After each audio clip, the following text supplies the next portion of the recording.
This video contains details, photos, and descriptions that scare the crap out of me. All the information here I gathered both online and in books. If any details are incorrect, don't blame me. Viewer discretion is advised. Hey, what's up, you guys? It is I, Val. How is everyone today? Today we have a pretty weird-ass video in store. We are going to look into some folklore.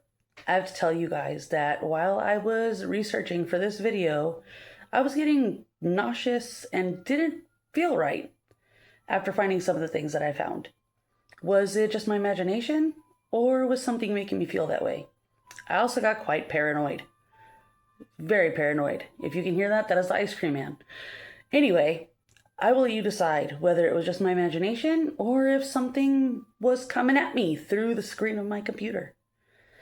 These are in absolutely no particular order. I just want to talk about them with you all. Let's get started, shall we? First off, we are going to talk about La Llorona. La Llorona is Spanish for the weeping woman. She's a legend in Hispanic folklore. She is the ghost of a mother who drowned her own children in a fit of rage. She wanders lakes, canals, and rivers, forever in search of her children. Her sorrowful wails, "Ay, mi hijos," or "Oh, my children," serve as a warning to misbehaving children. You hear that? Listen to your parents, kids. My mom used to threaten us with La Llorona as kids to get us to come inside. I still fear her to this very day. My mom and La Llorona. La Llorona was a beautiful woman named Maria who lived in a small Mexican village. She fell in love with a rich, handsome man, and they had 2 sons. He eventually left Maria for a younger, rich woman. Consumed by jealousy and sadness, Maria went to a nearby river and drowned her boys. Immediately realizing what she had done, she tried to search for them but was unsuccessful. She then took her own life in the same water. According to the tale, her spirit could not enter the afterlife until she found her babies. She is cursed to eternally roam the earth's waterways in a white, flowing gown, weeping and searching for them. When she does come upon children, she drags them screaming to their watery graves. The first sighting of La Llorona was in the 19th century. Next, we are going to talk about the Wendigo. The Wendigo is a malevolent, cannibalistic spirit originating from the folklore of Algonquian-speaking indigenous people in North America. According to the Ojibwe People's Dictionary, it started out as a winter cannibal monster. Legend has it a human can transform into Wendigo by resorting to cannibalism to survive, after which they develop an insatiable hunger for human flesh and undergo a terrible physical transformation. The Wendigo was described as a gaunt, emaciated giant with a heart of ice. Lips and cheeks are missing because it chewed them off in its hunger for human flesh and the stench of decay. It could be 10 feet tall or taller. The first sighting was in the 17th century. This legend serves as a warning against greed, selfishness, and obviously, cannibalism. It is said that no matter how much they eat, they are never full or satisfied, and that with each feed, they grow larger. Some say the Wendigo has the ability to imitate human voices, which it uses to lure its prey. Another legend tells that the head is adorned with a stag's skull with sharp fangs and a large tongue. They are incredibly strong, resistant to harsh weather, and have very keen senses. During times of harsh winter starvation, the fear of Wendigo psychosis, the indigenous people enforced sharing and discouraged eating people. Just after the winter of 1878-1879, a man named Swift Runner returned home from his winter camp without his family. He claimed that they have all died of starvation. He looked pretty healthy, though. The police went to check on him, and what they found shocked them. They came upon human bones, some of which had been gnawed on. He confessed to cannibalizing his family. He said in his dreams a spirit had told him to eat his family. This included his wife, brother, mother, and his 6 children. He was hung in 1879 for his crimes. A few decades later, psychiatrists diagnosed and treated Wendigo psychosis. The antlered Wendigo. While not part of the traditional indigenous lore, modern books, movies, and video games depict the Wendigo as an antlered, deer-like monster. This modern aesthetic blends the original cannibal spirit with traits of the SW, or a deer-like beast. In the late 20th century, a researcher named Carol Ryan gathered stories about Wendigo Lake in Minnesota. It is a lake inside of another lake, Lakeception, if you will. She heard that supposedly a Wendigo lived in the cold waters of the inner lake. Bare footprints and holes from some large thing were found in the lake when it froze over. She also heard the lake was used as a large kettle for boiling humans and that a Native American chief had went to the island and never returned. This time we are going to talk about Kuchisaka Anna, or the slit-mouthed woman. She moves around dimly lit streets and alleys. Kuchisaka Anna is a ghost of a woman who was mutilated and has come back with vengeance on her mind. Her name comes from the deep bloody gash which runs across her face. The first sighting was in the 1970s. She appears at night to people who are alone, covering her mouth with a cloth mask, a fan, or a handkerchief. She sneaks up in the dark and asks the victim if they think she is beautiful. If they answer yes, she reveals her blood-dripping mouth. She then asks if they still think she's beautiful. If the victim answers yes a second time, she walks away, only to follow them home and murder them brutally that night. If they scream or try to run, or they say no, she slashes their face, leaving them with the same haunting smile she dons. The spirits of the dead who were killed in violent ways, such as abused wives and tortured people, do not usually rest well. The Kuchisaka Anna is thought to be one such woman. During the 20th century, they were thought to be ghosts, serial killers, or mass hysteria. This resulted in an explosion of Kuchisaka Anna sightings over Japan. Some say they have learned how to outsmart the Kuchisaka Anna by telling her she is average looking or throw hard candy at her. That gives them a chance to escape and get home, losing her so she cannot find them and kill them. Next is another Hispanic folklore, the chupacabra. The earliest sighting of the chupacabra was in 1995 in Puerto Rico. It is said to be a 3 to 4 foot tall reptilian creature with a hunched shape and large fangs, glowing red eyes, and rows of spikes down its back. The evidence of the chupacabra is its victims. They lie dead with puncture marks and drained of blood. Chupacabra is Spanish for goat sucker. Over the course of 1995 and 1996, 2,000 small animals were found dead. These victims included calves, sheep, dogs, pigs, geese, chickens, turkeys, rabbits, and of course, goats. When sightings of the chupacabra began in Texas, their description changed. It became a hairless, blue canine creature. Some believe that the chupacabra came from secret genetic research that the government of Puerto Rico was conducting. Others believe it is an alien life form. This next one scares the crap out of me. I refuse to even say its name. So we're just going to call them SWs. If you know, you know. If not, look it up, because I ain't saying it. In Navajo culture, an SW is a malevolent witch or medicine man who has attained high priesthood but have chosen to use their power to cause injury and suffering to other people. They are capable of shape-shifting between animal and human forms. Some say they gain supernatural powers by committing heinous acts. The legend is deeply revered and rarely discussed with outsiders to avoid attracting the attention of these SWs. Becoming an SW is a choice.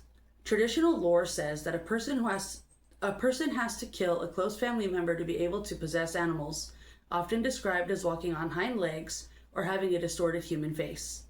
They are known to mimic human voices, animal sounds, or the sounds of babies crying to lure people into the darkness. They use a substance known as corpse dust, or ground up human bones, to blow into people's homes, causing them severe illness or even death. Within the Navajo Nation, SWs are considered very real, dangerous practitioners of black magic. Talking about them openly is forbidden because it is believed to invite them in. The stories serve as a cautionary tale within the community, reinforcing laws, maintaining harmony, and explaining the existence of malevolence in the world.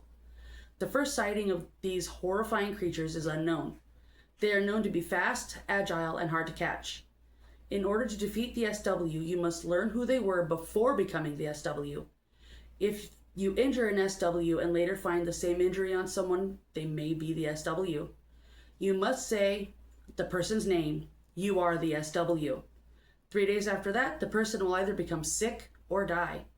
You can even shoot the SW with a bullet coated in white ash. My ass is not getting anywhere near close enough to find out. I also just found out that these things are mostly found here in Arizona. Looks like I might have to move. Anybody willing to take me in? Here's another one that scares the ever-loving crap out of me. Goatman's Bridge, also known as Old Alton Bridge. It is a bridge that connects Denton and Copper Canyon, Texas. According to legend, a successful African-American goat farmer named Oscar Washburn was hung on the bridge by the KKK in the 1930s. When they looked down after the lynching, his body had disappeared. He is said to haunt the bridge as a half-man, half-goat to this very day. Researchers say there are no records of Oscar or his hanging. Some say the myth may have been created to mask the true ugliness of the racial violence that was prevalent in the area at the time. If you cross the bridge at night without headlights, it is said that you will be met by the Goat Man.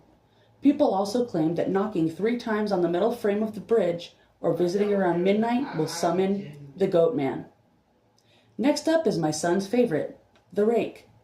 This legend is about a pale, hairless, human-like creature who stalks people in rural areas and watches them sleep. Witnesses describe it roughly 6 feet tall, walking or crouching on all fours with large glowing eyes and sharp dagger-like teeth or claws. It is said that people will wake up in the middle of the night to find the rake sitting at the foot of their bed after it was silently snuck inside. Some people believe this is what sleep paralysis is. Some lore says it speaks in a low, distorted voice or tells victims cryptic messages about their future. The creature was sighted in the northeastern United States in 2003, supported by fictional historical journal entries and logs from as far back as 1691, claiming a cover-up or a media blackout. Next up, the Banshee. A Banshee is a female spirit in Irish folklore who is a harbinger of death. She tells of the death of a family member by shrieking or wailing. The legend traces back to the 8th century. Her signature cry, the keen, warns families that a loved one is soon to pass. Legend has it that with her wails can shatter glass or burst the eardrums of those who happen to hear it. She is described as a young, beautiful woman, a majestic older woman, or an ugly hag who is often dressed in gray or white hooded cloak and has matted gray hair, blood-red eyes, green teeth, and long bony fingers with yellow fingernails. The Banshee used to be seen as a way for families to prepare for the passing of a loved one, an entity to lead their loved one to the beyond. However, as years passed, the lore transformed. They are now believed to be malevolent spirits. Some believe only the intended victim can hear the cries and will be driven mad until they take their own life. The screams they hear lead them to self-inflicted head wounds. Some also believe that once the victim is dead, she will eat the frontal lobe of the brain using her long tongue that is specifically designed for this horrifying purpose. Have you ever heard of black-eyed children? I know there are some films that have them in it. Well, black-eyed children are a modern legend. They are pale, seemingly innocent children between the ages of 6 and 16 years old who appear on doorsteps or at a car window asking for help. Their most defining feature are their solid black eyes. They usually appear in pairs or alone. They act polite yet desperate. They will ask for seemingly harmless favors like for a ride home, to use the phone, or to use the bathroom. It has been said that an overwhelming sense of sudden dread or panic is felt upon seeing them. The children speak in a monotone or mechanical tone. They are persistent. It is said that they cannot enter a private space unless invited in. If the witness refuses to let them in or questions them, their real appearance is revealed, and then they disappear. Believers in the paranormal believe these children are aliens, demons, or vampires in disguise. Skeptics consider them to be sleep paralysis or mass hysteria. Well, I've had just about enough of freaking myself out as I can handle right now. You guys doing all right? I'm telling you, the research for this video was not fun. It has made me very paranoid and very aware of my surroundings. Had to have my son sleep with me. Like, he took his mattress into my room and slept on the floor because I was so paranoid that I couldn't get to sleep. That's how bad it was. A few nights ago, it was just... wasn't good. Be careful out there. You never know which one of these things could be watching you. See you guys in 2 weeks for the next vlog. And as for the day this is released, it is only 89 days Till Halloween. I'm gonna sing a little song for you guys to end this video out. 89 days till Halloween, Halloween, Halloween. 89 days till Halloween, Royal Shamrock. Tell me in the comments down below what movie that's from. It's a movie I don't even like, but the song is so catchy that I kind of gotta sing it. So, yeah, I'll see you guys in the next one. I hope you guys enjoyed this video. I know it's different, and there's a lot of different aspects to it, so let me know if you enjoyed this kind of video, because I have another one in the making right now, so to speak, and that was probably going to freak me out just as much as this one did. Well, probably not as much, but it's still going to freak me out. But yeah, let me know what you guys would like to see. If you guys would be interested in another video like this, give me your thoughts down below, and I will see you guys in the next video. Bye!